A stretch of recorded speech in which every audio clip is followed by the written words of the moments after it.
Bom, pessoal, começando mais um Energy Channel aqui, hoje parceria aqui com a BGD, Associação Brasileira de Geração Distribuída.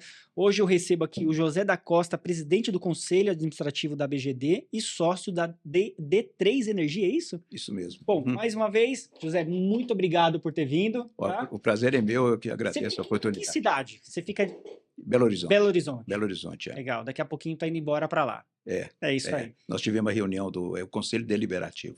E hoje nós tivemos uma reunião, e então estou voltando logo depois daqui. É isso aí. Bom, para a gente tratar então de assuntos interessantes aqui, eu vou começar a te perguntar sobre a avaliação do crescimento da geração distribuída no Brasil nos últimos anos.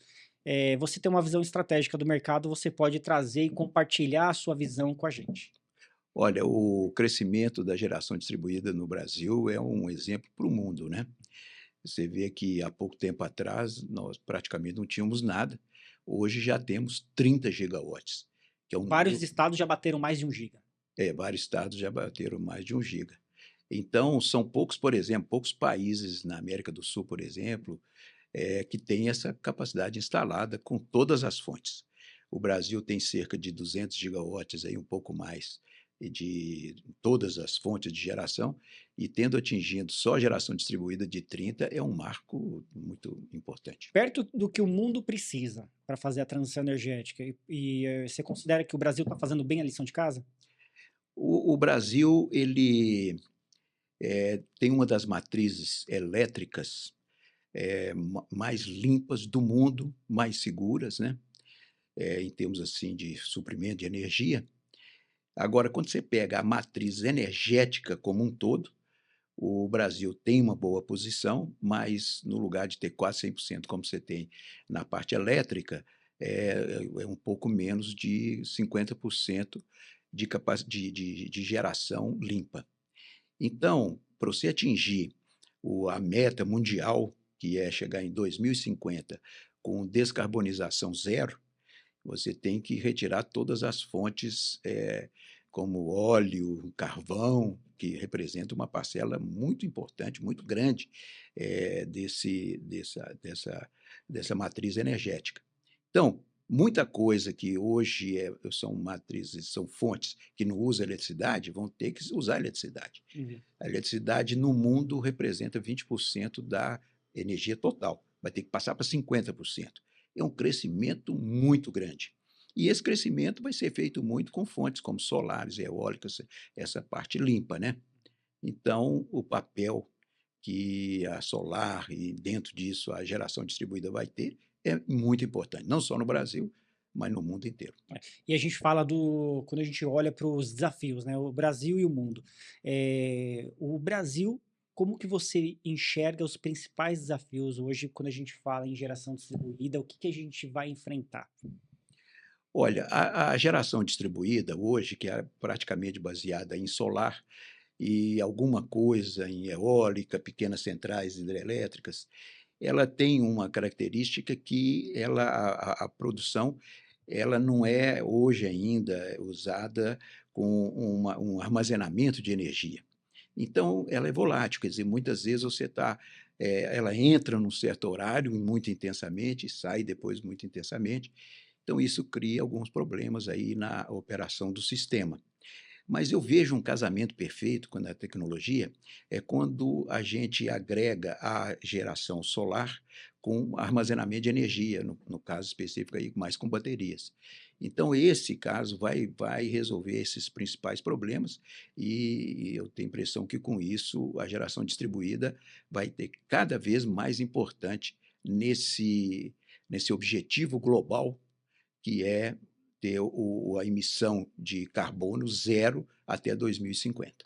Eu vejo muito isso na China agora. Eu estive na SNEC Aham, e quase todos os principais fabricantes estavam apresentando soluções de grande porte para armazenamento, os BESS. aham, E aí você fala, tá, é um caminho que você vai mudar completamente o controle do mercado, que é um mercado flutuante de energia, hora, aham. né? Para você controlar ativamente esse mercado. Perfeito. Pode fazer aí um balanço, né, entre a carga com a geração, né, evitar que tenha superávit num instante e déficit no outro, e fazer uma coisa integrada. Com isso, o sistema, a operação, ela passa a ser muito mais eficiente e também a economicidade da geração distribuída como um todo. Muito bacana a gente também entrar num comparativo, como a tecnologia do armazenamento e as regulamentações, né, vamos citar a regulamentação atual do setor de energia, quando o Brasil trouxe, você vê quais aspectos para GD, a favor, né, quando a gente acopla a tecnologia de armazenamento e atualmente a gente fala, tá, mas o que que veio de regulamentação agora que pode dar um checkmate assim no mercado? Olha, para a geração distribuída foi muito importante a Lei 14.300, que estabeleceu um marco da geração distribuída, e já existiam, e não existia uma legislação sobre isso, existiam regulamentações, regulações feitas pela Agência Nacional de Energia Elétrica, que é claro que não tem a estabilidade como uma lei. Então, essa 14.300, ela realmente foi muito importante. De vez em quando existem alguns questionamentos, porque ali você não, a 14.300 ela estabeleceu que não poderia haver venda de energia. O que poderia haver eram compensações, ou são compensações de energia. Então, teve há pouco aí Os eh, entendimentos. uma colocação do TCU, verificando, pô, vocês não estão vendendo energia. Não, Uhum. eu acho que isso aí, até a BGD respondeu isso aí e demonstrou que não, o que tem tido são compensações de energia mesmo, né. Mas eu acho Essa que foi a resposta, deu a volta nessa questão. vamos dizer, não está totalmente ainda resolvido, mas a gente verifica agora pelas colocações. Nós tivemos a oportunidade de conversar aí no TCU e fizemos aí todas as demonstrações disso, né? E eu tenho a impressão que isso aí no meu modo de ver, pacificado. Mas eu acho que vai ser muito importante aí no futuro agora, ter toda a regulação para que esse casamento um uso dos recursos energéticos distribuídos seja feito da melhor maneira possível. Aí então seria um casamento entre a geração distribuída, o armazenamento e até mesmo o uso da própria carga, na composição dessa equação total. E eu vejo até a possibilidade com isso você criar certas ilhas com smart grids, onde como você vai ter a geração em cada quarteirão, em cada bairro, você não vai ficar tanto dependente do sistema interligado no momento de um defeito, por exemplo, É uma numa linha tendência. de transmissão. Então, eu acho que é mais um ponto aí que vai ser considerado. Outro aspecto é que a geração distribuída ela pode permitir alguma forma de compensação de energia reativa, que é um termo técnico, mas que possibilita uma melhor estabilidade, uma melhor níveis de tensão de fornecimento, quer dizer, uma melhoria da qualidade de serviço, se isso bem impactado. Então, nós defendemos muito, em vez de ter qualquer querela com distribuidora, que a gente trabalhe em conjunto, porque isso vem para o bem do país, né? Não vem só bem para os produtores, mas para a distribuidora, É uma para o setor segurança para elétrico, todos. uma segurança para todos. Legal. Você, participando do conselho da BGD, eu queria que você falasse hoje, assim, como a BGD tem atuado nesse cenário? Olha, a BGD tem atuado em todos os sentidos, né? Dando treinamento, divulgando, procurando pesquisar, desenvolver, criar tecnologias, usar a experiência de um sócio com outro sócio, e demonstrar, cabalmente, a importância da geração distribuída para a sociedade brasileira, né, e eu diria até para a sociedade mundial. Como você bem falou, né, no começo aqui da entrevista, que comparado com outros países aqui na América do Sul, na América Central, nós estamos muito bem colocados quando o assunto é GD, Uhum. né? E aí a gente fala, tá, então essa troca de experiência entre os associados e a gente consegue ter uma... Como que você projeta aí os próximos 5 anos de oportunidades? Olha, as oportunidades são muito grandes. Saiu até essa semana um trabalho do Ministério de Minas e Energia, junto com a empresa de pesquisas energéticas, a EPE, que demonstra aí, tem mostrar lá 3 cenários de crescimento da geração distribuída. Hoje está com 30 gigawatts, daqui 10 anos, num cenário ela vai estar com 70, no outro com 60, no outro com 50, em número redondo. Então você vê que é um crescimento muito grande. É um crescimento imenso que vai continuar tendo de qualquer forma. Então podemos chegar, você vê que daqui 10 anos, a 70 gigawatts. Realmente é muita coisa, né? Então, eu diria que o Brasil se destaca nesse ponto, não só na América do Sul, América Central, mas no mundo inteiro, tá certo? E nós temos tudo para ser um país que vai cumprir essas metas de emissão zero em 2050 pela condição que nós temos. Nós somos ricos em sol, nós somos ricos em vento, nós somos ricos em recursos hidrelétricos, em biomassa, quer dizer, fontes limpas de energia, né? Então, nós temos todas as condições de realmente aumentar essa parte da eletrificação, a eletrificação ter uma maior participação na matriz energética como um todo, e isso permitir a gente realmente zerar, descarbonizar a matriz totalmente, de uma forma distribuída, de uma forma descentralizada, com o processo de digitalização que está em curso. E eu sempre gosto de deixar bem claro que quando a gente fala de geração distribuída, você traz riqueza para a população, né? Porque você dá mais chance para pequenos empresários ou para médios empresários participarem do mercado de energia. E Perfeito. não era assim antigamente, né? O mercado de energia era um mercado restrito a poucos operadores. E agora a gente vê que você, na sua casa, pode ser um operador de energia, você pode ter uma segurança energética diferenciada, você pode ter um ecossistema diferenciado quando você carrega seu veículo, quando você tem um módulo solar no seu telhado, né, e daqui a pouco o armazenamento, você passa para ter uma segurança. E aí a pergunta que eu vou te fazer agora, a tecnologia nesse papel, né? Porque se a gente olhar há 5 anos atrás, há 10 anos atrás, a gente falava, nossa, imagina quando a gente chegar em um ponto que a gente vai ter baterias mais baratas. O Uhum. que que isso muda para o setor? Na minha opinião, vai mudar muito, né? Quando a gente colocar todas essas peças se encaixarem. Inteligência artificial, micro-redes, como a gente falou aqui. Olha que Uhum. interessante para a segurança de um país não ter um blackout É. geral, mas você ter redes inteligentes que se conectam à grande rede. Uhum. Eu queria ver a tua visão sobre a tecnologia nesse papel. Não tem dúvida que isso está permitindo que a gente tenha aí uma indústria, se eu posso dizer assim, né, na geração distribuída, totalmente sustentável, né? Ela descarboniza a matriz, ela está localizada, vamos dizer, junto ao consumidor, então você reduz muito a necessidade de grandes transmissões, grandes redes de distribuição, tá certo? E num cenário onde há uma perspectiva grande desse casamento com o armazenamento de energia. E agora, cada vez mais, esses sistemas de armazenamento estão mais desenvolvidos, né?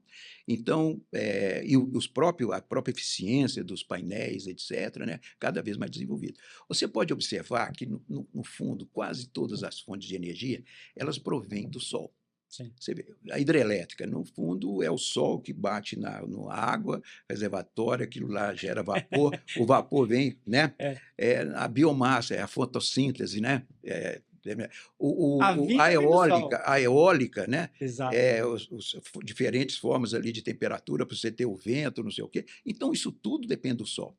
Então, eu lembro quando eu ainda era um jovem engenheiro, estava fazendo estágio nos Estados Unidos, um engenheiro chegou para mim e falou assim: olha, o seu país é um país de grande futuro, por causa da área que tem, a insolação que tem. Então, vocês um dia vão aproveitar isso aí muito bem. Porque aí ele me lembrou, porque a fonte principal de energia é o sol, Uhum. né? E o que nós temos aí é muito grande. Então, um dia nós vamos conseguir gerar energia elétrica direto do sol, tá certo? E de uma maneira muito barata. É. Então, essa tecnologia hoje aconteceu, né? E vai acontecer também com o armazenamento de energia. Então, nós vamos poder ter uma sustentabilidade muito grande. E como você falou, socialmente muito justo, quer dizer, você pode, cada consumidor, não vai nem chamar mais de consumidor, né? Hoje, em inglês, né? Você tem o producer e o consumer, então vai ser o prosumer, né? E amanhã vai ser o prosumagem, que ele vai produzir, armazenar e gerar a sua própria Ter o energia, né? controle da cadeia toda. Controle da cadeia toda. O consumidor, essa transição energética, né, chama aí, vamos dizer, são 3 Ds. A descarbonização, tá certo? A desverticalização, né, que é você está mais próximo possível ali ter a geração distribuída mesmo, né? Então, esses 3 Ds aí são muito importantes. E agora está entrando, e a digitalização, né, que eu É, falei, e está entrando o 4D, que é a democratização. O consumidor ele está cada vez deixando de ser ter uma atuação reativa para ter uma atuação proativa, uhum. tá certo? Ele sendo não só um coadjuvante do processo, mas sendo um protagonista. É. O consumidor passa a ter essa força toda. Então, isso é muito importante, né? Então, isso vem ao encontro aí de você ter um preço menor da energia para a sociedade, descarbonizada, tá certo? Sustentada. Então, é uma coisa do futuro, realmente. É um futuro que cada vez mais está próximo e mais presente da gente. Perfeito. E aí, quando a gente olhou para, a partir do ponto que a gente deixou de ter uma regulamentação provisória para ter a 14.300 efetivada, no ponto de vista dos investidores, de investimentos e de expansão em investimentos, como que você vê isso? Olha, isso foi muito importante, né? Foi muito importante porque realmente dá mais estabilidade, o investidor quer isso, né? É claro que a gente, muitas vezes, a interpretação da lei, uns interpretam de um jeito, outros do outro, né, no seu interesse, mas que não é o interesse da sociedade como um todo. E um dos pontos que a BGD ela quer, vamos dizer, está sempre atenta, é que essa legislação, essa regulamentação, ela seja seguida como foi aprovado, né? E, além disso, que a gente quer cuidar também da geração distribuída num sentido mais amplo, onde se introduzam outros elementos, quer dizer, a gente use todos os recursos energéticos distribuídos para o bem da sociedade. Tá aí o nome, Ah, Associação Brasileira de Geração Distribuída, distribuída, né? Não é só uma fonte, mas todas as fontes importam. perfeito. E aí a gente fala, legal, como que a BGD está lidando com as questões que, na minha opinião, é a mais importante. Quando a gente fala, é lucrativo quem participa do mercado de energia limpa, mas o principal ponto aqui é a gente nos tornarmos uma sociedade de baixo carbono ou zerar uma sociedade zero carbono. Então, o principal ponto é a parte ambiental e sustentabilidade. O que a BGD enxerga sobre essa temática? Olha, nós estamos com uma fonte, as fontes que nós usamos são todas limpas. É o primeiro ponto. Quer dizer, Uhum. então, estão cooperando efetivamente da descarbonização, né? Uhum. As fontes são junto ao consumidor. Então, novamente, estão com isso evitando, especialmente com o armazenamento, grandes transmissões de energia ou mesmo de ampliação das redes de distribuição existentes, né? E ficando cada vez mais próximo do consumidor. Então, tudo isso significa uma palavra que pode resumir isso tudo, chama sustentabilidade. É isso aí. E aí a gente fala, né, de que tipos de incentivos fiscais e regulatórios seriam ideais quando a gente fala em acelerar ainda mais o crescimento da geração distribuída. Olha, o incentivo sempre é importante para você introduzir uma técnica, né? E depois de consolidada, ele pode até deixar de existir. Mas é muito importante que o que foi feito não altere, né? Porque senão isso dá uma instabilidade para o investidor muito grande. Mas eu vejo agora como uma coisa necessária, é um apoio forte aí para um item importante que é o armazenamento de energia, que casado com o que nós já temos da geração distribuída, permita realmente uma atuação mais forte ainda da geração distribuída, aproveitando todos os recursos energéticos distribuídos que existem no mercado. José, quando a gente vê, a gente já falou disso aqui, né? Uhum. Olhar para o Brasil é um país que ele tem uma vantagem, vamos pensar assim, ele está largando na ponta ali, em relação à geração distribuída como um todo Uhum. e a composição energética, a nova energia que vai ser consumida no futuro, né, pela humanidade, a gente fala que a gente tem acesso a todas aqui.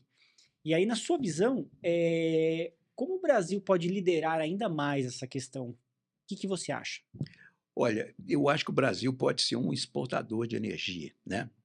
Em diversas formas, seja pela interligação do seu sistema com os vizinhos, sul-americanos, né, seja na produção de outros energéticos e exportando, porque nós temos, como você está falando, um potencial muito grande. Uhum. Eu me lembro quando ainda jovem engenheiro, a gente ficava muito orgulhoso do nosso potencial hidrelétrico. Você falava assim: "Poxa, são 260 gigawatts", dos quais possivelmente nós não vamos aproveitar os aspectos ambientais, mais de 150, 160.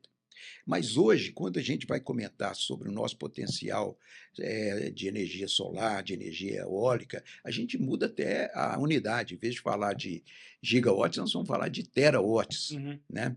E com uma irradiação solar que permite um rendimento aqui no Brasil muito maior do que nos outros países. Sim. O eólico, mesma coisa, biomassa, mesma coisa. Então, Deus nos deu uma condição em que nós precisamos aproveitar para aumentar o rendimento do brasileiro, ter uma tarifa de energia mais barata, e ver todas as condições para que isso tudo seja usado para o bem da sociedade brasileira. É uma sopa de oportunidades energéticas Sem aí, dúvida, bem servida. bem servido, É sem isso dúvida. aí, pessoal. Hoje, então, eu recebi aqui o José da Costa, que é presidente do conselho de administração da BGD e sócio da D3 Energia. Essa D3, o nome dela é exatamente por isso, tá certo? É a descarbonização, né? a, a, a, o uso da energia lá distribuída, Uhum. né, junto ao consumidor, né, e a digitalização. Foi bem escolhido o nome. Agora eu acho que nós tínhamos colocado, devia ser D4, né, por causa da democratização, Exato. essa força que o consumidor passa a ter aí. Que legal. Parabéns pela iniciativa. E vou abrir um podcast, depois desse podcast aqui, eu vou abrir um fórum de discussão, onde eu gostaria que você participasse também desse fórum, onde que as pessoas podem interagir. Ah, gostei, gostaria de saber mais sobre esse tema, quer fazer uma pergunta aqui para o José ou para a BGD, você vai estar disponível lá nesse fórum. Olha, para mim, vai ser um prazer atender esse convite e sempre essas discussões são muito úteis, né? Mesmo quando você tenha opiniões aí diferentes, né? Porque com essa discussão sem paixão é que a gente pode tornar o nosso sistema cada vez mais confiável, mais seguro, mais barato e o que vem sempre a favor da sociedade brasileira. Então, estou à sua disposição e agradeço muito o convite. Muito obrigado. Abaixe nosso aplicativo, entre lá na Apple Store, na Google Play. Nosso aplicativo Energy Channel já está disponível nas lojas. E o ABGD News e o ABGD aqui dentro do Energy Channel é uma parceria para a gente trazer aqui sempre aqui uma visão estratégica aí dos associados e do mercado para a gente discutir, tá ok? Valeu, pessoal. Até mais!